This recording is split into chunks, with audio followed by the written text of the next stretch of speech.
Bonjour et bienvenue dans notre émission Vis-à-vis. Lorsque Jésus a affirmé que Dieu a tant aimé le monde, son interlocuteur ne réalisait pas que Jésus était en train de parler réellement des hommes du monde entier, les Juifs, les Blancs, les Africains, etc. On écoute à ce sujet le pasteur Joseph Bingimale de Paris qui nous en parle. Dieu a tant aimé le monde qu'il a donné son Fils unique. Dieu n'a pas fait aimer simplement, mais il a tant aimé le monde. Cela veut dire quoi? Cela veut dire simplement que Dieu avait un plan de salut pour l'humanité. Il a tant aimé le monde. Et quelle a été la manifestation de cet amour? Il a envoyé son Fils unique. Son Fils unique, Jésus-Christ, mourir sur la croix. Mes amis, je voudrais vous dire que l'amour de Dieu pour l'humanité l'a poussé à envoyer son propre Fils. Il a donné. L'amour a su donner. Le plan de Dieu est unique pour chacun de nous. Dieu aime chacun de nous d'une manière unique. Dieu a un plan de salut pour chacun de nous d'une manière unique. Le but de tout cela, c'est que personne ne périsse, mais que chaque personne arrive au salut éternel. Mes amis, moi qui vous parle, j'ai expérimenté cet amour. Dès mon jeune âge, lorsque je suis venu au monde, mon père était musulman. J'étais donc celui qui était prédestiné à devenir son successeur. Il n'était pas simplement un musulman, mais il était un véritable marabout.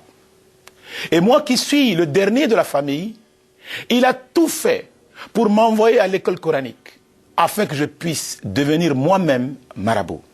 Mes amis, ce que je suis en train de vous dire, c'est une expérience personnelle. Oh, je ne suis pas en train de dire ici que Dieu m'aime beaucoup plus que certaines personnes. Non, car son amour est unique pour chacun de nous tous. Mais en ce qui me concerne, mon père, qui était un homme brutal, un polygame, avec plusieurs femmes, un jour, cet amour est rentré dans notre maison.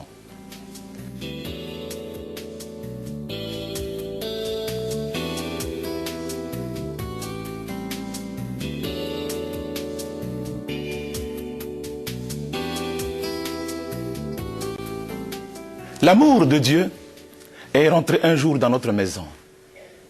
Je me souviendrai toujours, parce qu'il s'agit de moi, mes amis. C'est l'histoire de ma vie, le témoignage de ma propre vie.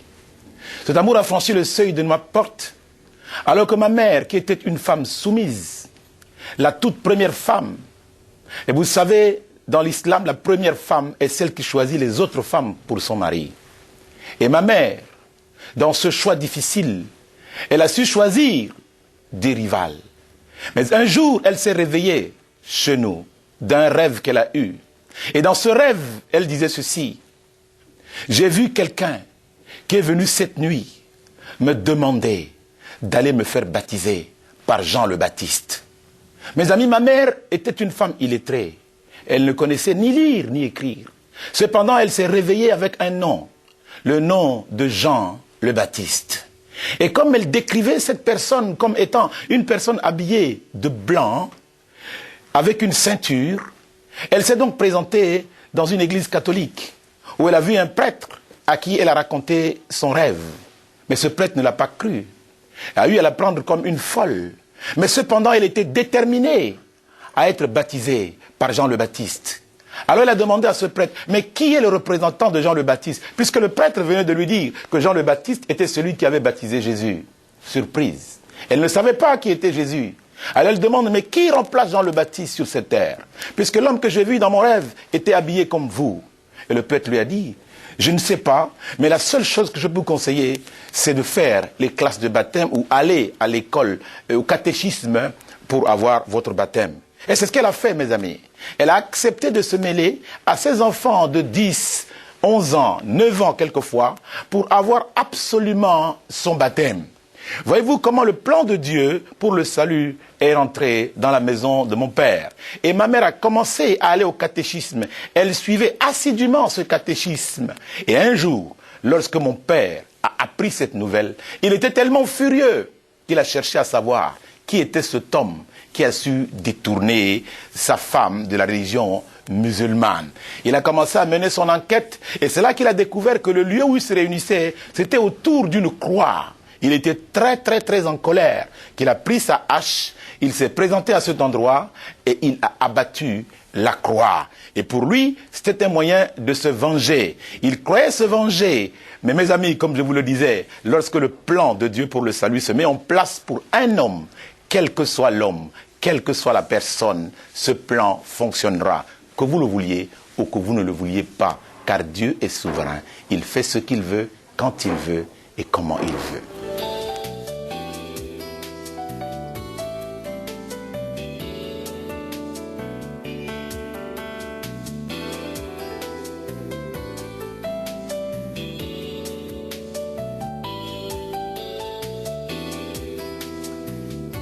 Chers amis, je vous avais dit que mon père était un homme très influent, très respecté et surtout craint dans le quartier où nous étions.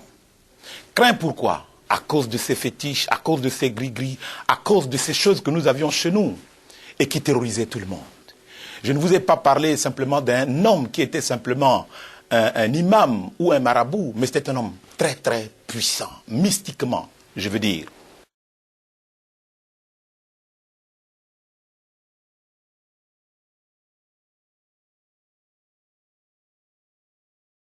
Ni répondre à ces provocations. Il est revenu une deuxième fois, parce que simplement le prêtre a eu à replanter une deuxième croix. Il est revenu, il a battu encore cette croix, à cause de sa femme qui était subjuguée par ce Jésus. Il était très en colère, parce qu'il était ignorant. Il était ignorant que même dans le Coran qu'il lisait, on parlait de Jésus. Alors il était très en colère qu'il est revenu une troisième fois à battre cette croix. Et mes amis, cette troisième fois a été fatale pour le diable. Parce que mon père est rentré ivre, parce que tellement content d'avoir abattu la croix. Il était tellement content. Et quand il est rentré à la maison, il s'est endormi. Mais cette nuit-là, elle sera primordiale pour notre famille. C'était une nuit de décision. C'était une nuit de révélation. Parce qu'il s'est passé quelque chose. Et je me souviendrai toujours de cette nuit-là. Mes amis, il pleuvait. Et vous savez, en Afrique, lorsqu'il pleut, c'est vraiment des averses. Mais beaucoup de tonnerre. Et le tonnerre a grondé cette nuit-là. Le tonnerre a grondé, mes amis. Mais ce tonnerre a grondé d'une manière particulière pour nous parce que toute notre maison a tremblé. Et notre maison a tremblé. Et aucun enfant, nous sommes 12 frères. Et je suis le dernier. Mais cependant, cette maison qui a tremblé, aucun de nous n'a pu se lever. On était tous figés. Parce que la maison était éclairée d'une lumière éclatante qui ne faisait pas mal, mais était une lumière qui nous a enveloppés. Et il s'est passé quelque chose dans la chambre à coucher de mes parents. On n'a rien su jusqu'au jour où il est revenu le lendemain. Ça s'est passé un samedi soir. Et lui, d'habitude, le matin quand il sort, il a à côté de la maison son tapis de prière et sa burette pour ses ablutions. Mais quand nous sommes sortis, ces choses n'ont pas bougé. Ni le tapis n'a été déroulé, ni la burette n'a été touchée. Il n'était pas là, mon père. Il avait disparu. Il va revenir vers les midi, 13h. Et quand il est revenu, il a appelé tout le monde. Il a appelé maman, il a appelé ses femmes, il nous a appelé les enfants. Et c'est là où, mes amis, il va nous faire une déclaration. Il va nous faire une déclaration qui va aujourd'hui affecter ma vie. Et c'est de ça que je voudrais vous parler, mes amis.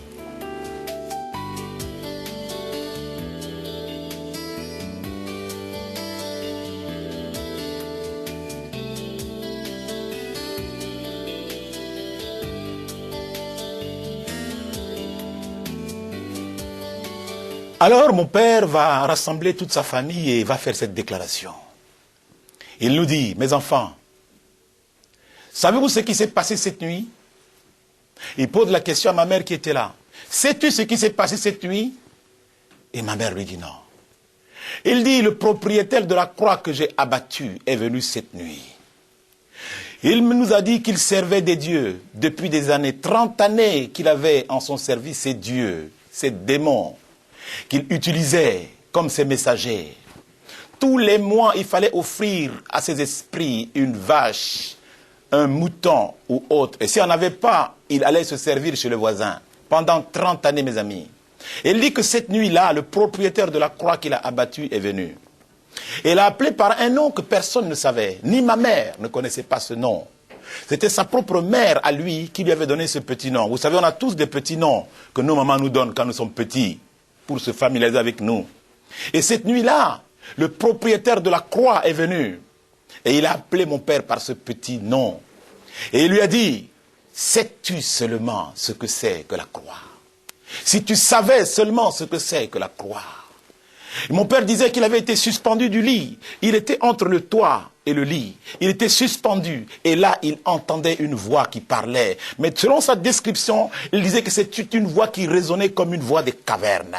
Et nous nous sommes dit, mon Dieu, plus tard dans la parole de Dieu, on a découvert lorsque Jésus parlait à Jean, dans Apocalypse, que la voix de Dieu était comme des courants d'eau. Et c'est ce que mon père a entendu. Et cette voix lui a dit, demain, va à l'église. Alors qu'il était tout près d'une église catholique, là où allait ma mère, il a choisi de partir plus loin, parce qu'il ne voulait pas aller dans la même église que ma mère, parce qu'on allait se moquer de lui. Il a fait 7 kilomètres à pied pour aller dans une église protestante. Mes amis, vous voyez ma propre vie. J'étais préparé à être un imam par la religion de mon père. Mon père rentre dans la religion par les protestants. Ma mère est catholique et aujourd'hui, je suis pasteur baptiste. Vous vous rendez compte comment le plan de Dieu a fonctionné dans notre vie? Il a dit à ma mère, ton Dieu est réel. Ton Dieu est réel parce qu'il m'a appelé par mon petit nom que ni toi, ma femme, ne connaissez pas. Alléluia! Et voilà comment mon père est venu à la conversion. Personne n'a prêché à mon père. Dieu lui-même est venu prêcher à mon père à cause de son ignorance. Parce qu'il ne connaissait pas ce Dieu. Il croyait servir Dieu. Mais en réalité, il était ignorant. Vous voyez Dieu dans son ignorance. C'est là où je comprends cette écriture qui dit « Afin que personne ne périsse, mais que tous nous arrivons. »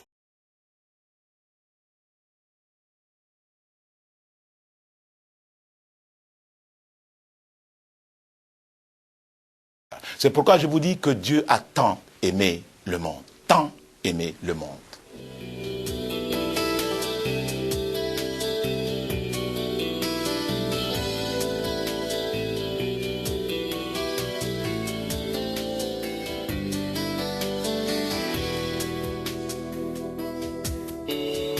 Mes amis, c'est pourquoi je comprends mieux le sens du mot « tant » dont la parole de Dieu utilise ici. Dieu a tant aimé le monde. Il a tant aimé le monde. Maintenant, comment est-ce que nous pouvons définir cela? Comment est-ce qu'il a tant aimé le monde? Mais c'est en donnant ce qui était le plus cher, en donnant son Fils unique, Jésus-Christ, mourir sur la croix. Vous savez, il s'agit ici de la croix. C'est la croix qui a apporté ce problème, entre guillemets, dans la vie de mon père. C'est parce qu'il a abattu cette croix qu'aujourd'hui, je suis arrivé au salut. Que lui aussi, aujourd'hui, il est arrivé au salut. Car il a tout abandonné. Il nous a dit, mes enfants, aidez-moi à détruire tous ces totems. Et on a arraché des tonnes et des tonnes, des arbustes, des totems, de tout ce qui était autour de notre maison. On était entouré des démons et on ne savait pas. Mon père lui-même était ignorant. Et voyez-vous, mes amis, il a donné ce Fils unique. Il est pour chacun de nous tous. Ce n'est pas simplement pour moi, parce que ce qu'il a fait pour moi, il peut le faire pour toi. Il peut le faire pour chacun d'entre nous. Maintenant, pourquoi? Pourquoi Dieu était-il obligé d'envoyer son Fils unique mourir sur la croix? Vous savez, nous parlons d'Abraham. Mais lorsque je pense à cela, je vois aussi qu'Abraham n'est pas né croyant. Il est devenu croyant. Parce que l'amour de Dieu est tombé sur la maison de Terah. Vous voyez, quand vous voyez les Écritures, vous voyez que tous les prophètes n'ont pas démarré comme prophètes. Il y a toujours eu des expériences personnelles dans leur vie. Pour ce qui me concerne, je comprends que par cela, Dieu veut que personne ne périsse, mais que tous nous arrivons au salut. Tel est le plan du salut de Dieu pour l'humanité. Dieu aime l'humanité. Il aimerait tellement que tous nous soyons sauvés et que personne ne périsse. C'est à cela que Dieu aujourd'hui met dans le cœur des serviteurs de Dieu qui voyagent partout, qui témoignent. Par exemple, la télévision est un moyen de communication pour annoncer le salut. Pourquoi? Parce que Jésus dit, cette bonne nouvelle du royaume doit être annoncée à toute la création, afin seulement que la fin puisse arriver. C'est après tout cela que la fin va arriver. Donc mon ami, toi qui écoutes par le biais de cette télévision, toi qui écoutes ce témoignage, regarde ce que Dieu a fait pour moi. Il est capable de le faire pour toi. Il est capable de le faire pour toi. Il a fait pour mon père, il a fait pour ma famille, il peut le faire pour toi. Toi qui regardes cette télévision. À travers ce moyen de télévision, nous voulons simplement attirer l'attention de tout un chacun. L'heure est grave, mes amis. L'heure est grave. Et chacun doit se préparer tous les jours à la rencontre de son Créateur. C'est pourquoi je voudrais simplement te parler à toi. Toi qui regardes cette télévision. Cette parole, elle est pour toi. L'amour de Dieu, elle est pour toi. Cet amour est disponible pour quiconque veut venir au Seigneur Jésus. Accepte simplement cette parole et crois que Jésus est réel.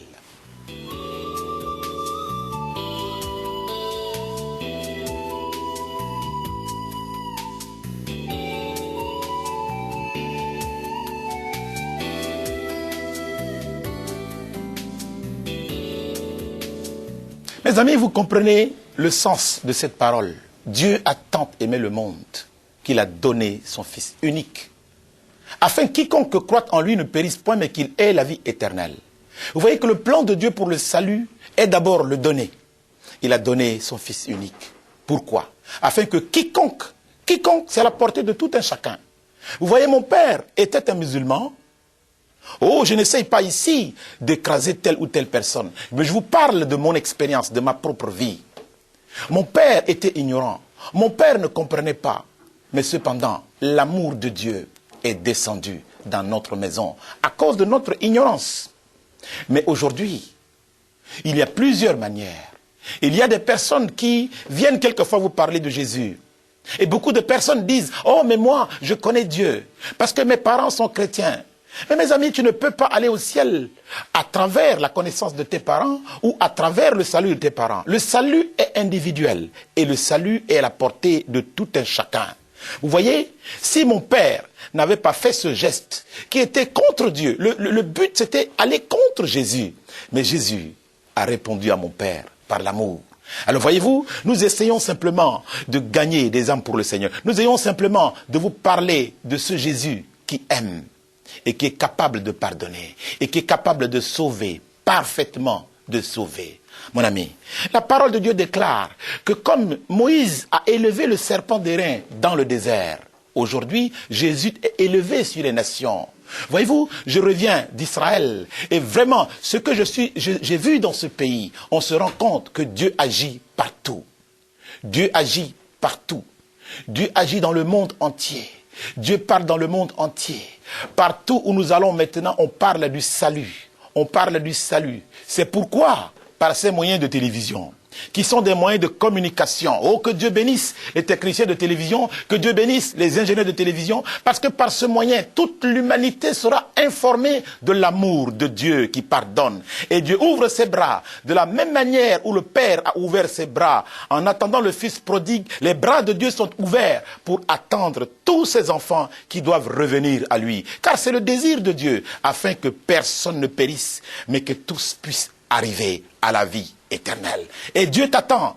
Toi qui écoutes cette parole, Dieu t'attend. Il a les bras ouverts. Ne pense pas que la drogue est la solution. Ne pense pas que l'alcool est la solution. Ne pense pas que la cigarette est la solution. Jésus est la solution. Et Jésus peut te délivrer. Il peut te délivrer. Il peut te sauver parfaitement. Car le plan du salut de Dieu est pour toujours et est pour toute l'humanité.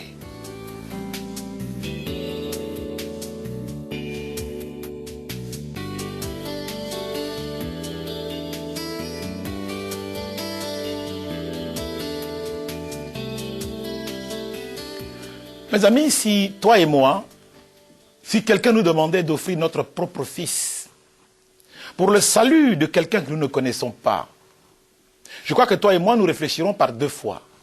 Pourquoi? Je ne connais pas cette personne. Je n'ai pas de raison d'offrir mon fils pour son salut. Mais voyez-vous, Dieu l'a fait. Dieu l'a fait parce que Dieu est amour.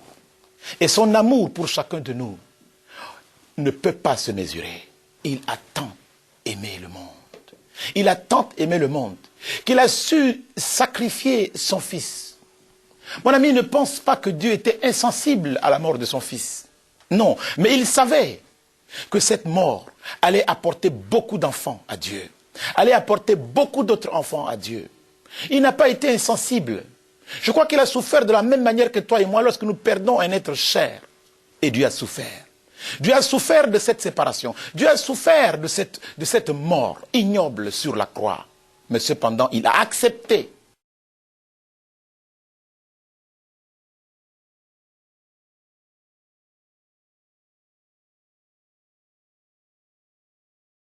dans ce plan de salut.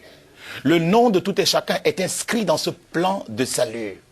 Ne passe pas à côté de ce salut qui est pour toi. Ne dis pas, je suis de telle religion, je suis de telle religion. Non, je crois que la seule question qui nous sera posée lorsque nous franchirons le seuil du ciel, ça sera, as-tu cru? As-tu cru? La question ne sera pas posée de quelle religion tu es, mais simplement, as-tu cru? Si tu n'as pas cru, tu n'entreras pas dans le royaume. Si tu n'as pas cru, tu ne rentreras pas dans le royaume. Il faut simplement croire que Jésus-Christ est le Fils de Dieu. Accepter Jésus, c'est de ne pas venir de nuit, comme certaines personnes l'ont fait. Vous connaissez l'histoire de Nicodème. Il est venu de nuit pour demander à Jésus des choses qu'il comprenait très bien. Il pouvait très bien expliquer cela. C'est un docteur. Mais il est venu de lui pour demander à Jésus, comment est-ce que je peux faire? Et Jésus lui a dit, il faut que tu naisses de nouveau. Il faut que tu naisses de nouveau. Cette parole est peut-être insaisissable pour le commun des mortels, mais je crois que pour Dieu, c'est quelque chose d'important. Il faut que tu naisses de nouveau. Mon ami, le salut de Dieu est à ta portée et il est pour toi. Il suffit simplement de prendre la décision. Décider, c'est quelque chose de difficile. Oh, c'est facile de fumer, c'est facile de se droguer, mais décider de changer, c'est quelque chose qui est difficile à faire pour quelqu'un. Il faut prendre la décision. Et accepter de le faire, c'est prendre une bonne décision. C'est pourquoi, mon ami, simplement cette voix qui t'appelle à la repentance, c'est la voix de celui qui t'a toujours aimé.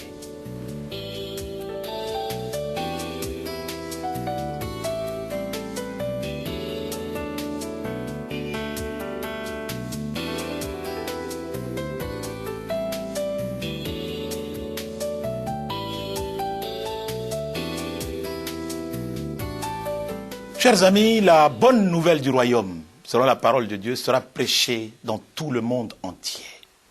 Cette bonne nouvelle du royaume sera prêchée dans le monde entier. Pourquoi? Pour servir de témoignage. Pour servir de témoignage.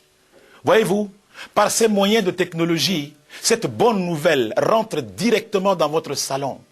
Et vous pouvez entendre cette bonne nouvelle du royaume. Dans mon pays d'origine, qui est la République centrafricaine, les pygmées annonce la bonne nouvelle. Il y a des pasteurs pygmées, il y a des serviteurs de Dieu pygmées. Ils veulent connaître cette bonne nouvelle du royaume. Cette bonne nouvelle qui a su les faire sortir de la forêt. Ils étaient des personnes animistes, ils étaient des personnes qui ne connaissaient pas Dieu. Ils avaient leur Dieu. Mais lorsque cette bonne nouvelle du royaume est arrivée dans la forêt, les pygmées sont sortis et ils déclarent, nous avons besoin de cette bonne nouvelle du royaume. Voyez-vous, Dieu dans son amour a donné la connaissance aux hommes pour que cette bonne nouvelle du royaume soit prêchée dans le monde entier, à toute la création. Pourquoi? Pour servir de témoignage. Pour servir de témoignage, afin que demain, tu ne dises pas, je n'ai pas entendu. Mais tous ont entendu. Même les pygmées ont entendu. Même les papous ont entendu. Même les personnes les plus éloignées ont entendu cette bonne nouvelle du royaume. C'est pourquoi, mon ami, aujourd'hui, si tu entends cette bonne nouvelle du royaume, n'endurcis pas ton cœur. L'heure est arrivée. L'heure est arrivée pour toi, simplement, de venir à Jésus. L'heure est arrivée pour toi, lorsque tu entends cette bonne nouvelle, de changer de comportement, de changer de direction et de te dire, et si cette nuit était pour moi la dernière, et si cette nuit était pour moi la fin de toutes choses, parce que voyez-vous, l'homme se dit athée. Il y en a qui se disent athées. Ils ne croient ni au diable, ni à Dieu. Mais moi, j'ai simplement cette définition du mot athée. L'homme qui se dit athée, c'est simplement la peur de découvrir ce qui se passe après la mort. Car tous, selon la parole de Dieu, nous comparaîtrons devant le tribunal de Christ et nous serons jugés à partir de ce que nous aurions accompli dans ce corps-ci. Bien-aimé, je voudrais simplement que ce message, que cette parole puisse trouver le chemin de ton cœur et que tu te dises, il y a quelque chose qui se passe après la mort. La mort n'est pas la fin en soi. La mort est un commencement. Mes amis, je voudrais simplement vous laisser cette pensée en disant que le plan du salut de Dieu a déjà commencé pour toi. Toi qui écoutes cette parole, le plan de Dieu a déjà commencé pour toi. Ouvre simplement ton cœur et accepte cette parole. Reçois cette parole, car tu ne sais pas quel sera le jour où tu quitteras cette terre. Je voudrais simplement te dire que Dieu bénisse votre famille.